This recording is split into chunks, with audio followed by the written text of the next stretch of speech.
Charlie Harvey was one of 100,000 young British children sent to Canada between 1860 and 1934. These girls and boys, usually between the ages of 8 and 14, were called home children because in England they lived in safe shelters, like orphanages, which were known as homes. One of the most famous of these was Barnardo's home. It was named after Thomas Barnardo, a man who rescued thousands of abandoned children from the streets of London. He provided them with food and shelter, schooling and training in trades. In time, Barnardo's homes began to accept children like Charlie, who was not orphaned, but whose only parent was unable to care for him. There was much poverty in Britain, particularly in London. So many children needed shelter that the homes became overcrowded quickly. Where could these children go? Where would they have a chance for a good future? They looked to Canada, which was then part of the British Empire. Canada was a healthy place to live and was badly in need of farm workers. So it was that shiploads of children began to arrive on Canada's eastern shores on their way to placement in farms and homes. Some of these children were treated cruelly, and their lives were difficult. But for many others who were welcomed and treated kindly, life in Canada was good.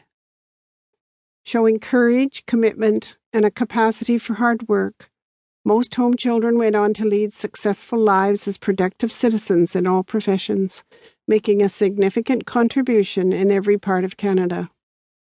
Charlie Harvey was my father, and this is his story.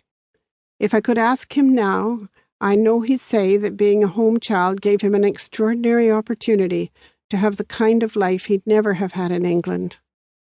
In writing this book, I regretted that there were many questions I never asked him. I hope the story I've woven around the known facts brings his experience to life. It is estimated that the children, grandchildren, and great-grandchildren of home children number more than 12% of the people in Canada today. That means 4 million Canadians are descendants of home children. I am proud to be one of them. Maybe some of you are too. Beryl Young. John Thomas Barnardo was the best known of many people who cared about the plight of poor children in the 1800s in England. In his lifetime, he helped thousands of boys and girls, and because he believed in providing them with a new start in Canada, he also greatly increased the British influence in Canada. Born in Dublin, Ireland in 1845, Thomas had a cruel schoolmaster he never forgot. At the age of 17, he converted to the evangelical branch of the Plymouth Brethren Church and studied medicine in London. His chance meeting with a London street urchin called Jim Jarvis changed the life of thousands of English children. So many abandoned children began arriving at his first home that one night Thomas Barnardo was forced to turn a desperate boy away. When the boy was later found dead of exposure and starvation, a sorrowful Dr. Barnardo decided he'd never again turn away a needy child.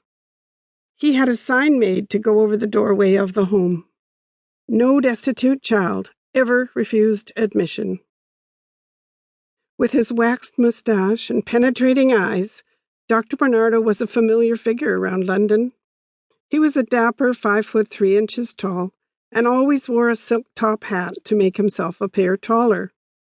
His fiery speeches made him a popular preacher and attracted thousands of people to support the growing number of homes he set up around London.